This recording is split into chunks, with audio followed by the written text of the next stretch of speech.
So I knew from a very young age I was going to be a lawyer because I was frankly very argumentative, and I used to like to negotiate with my parents from a very early age for more, privileges.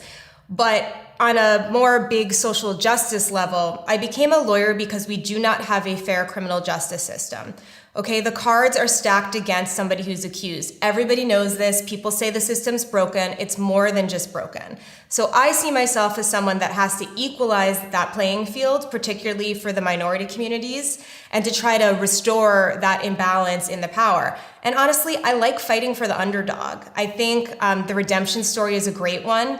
I tend to see people on what might be the worst day of their life, and I want to help them get back on their feet. And I don't believe that when good people make bad decisions, they should be punished for the rest of their life. So I knew I was going to go into law, but then knowing how broken the system is, I focused in criminal defense, and also just with an eye to the fact that minority communities in particular don't get a fair defense. And I am the thing that is standing between the state or federal government and that person going away possibly for the rest of their life.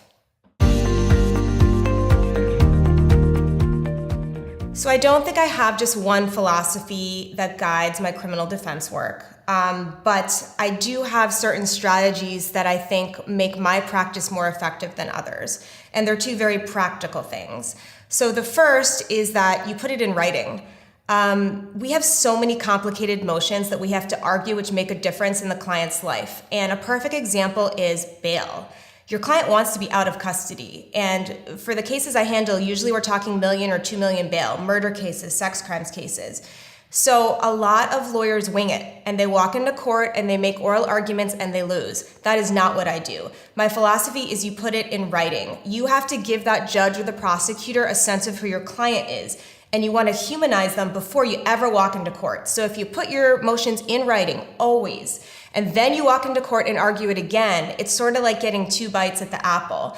And so I think that's one really effective strategy, and state criminal defense lawyers do not use this enough. In federal, it's pretty much mandatory that you put everything in writing. So it's another area where I think I benefit from having experience in both courts. But my other aspect of philosophy that might be a bit different than other defense lawyers, or at least one that I just use more, is experts. So I am a great storyteller. Defense lawyers need to be a good storyteller, but there can be very technical aspects of your case where you need help from other people. It could be a computer forensic expert. It could be an investigator. It could be a psychologist. Use experts to tell your client's story better. You should not be expected to be the ballistics expert, and that person can help you cross-examine about a cartridge or a shell casing. And so I think in terms of philosophy, putting it in writing and litigating it that way, it also makes the other side have to work harder, and using experts are the way to have the best criminal defense practice you can.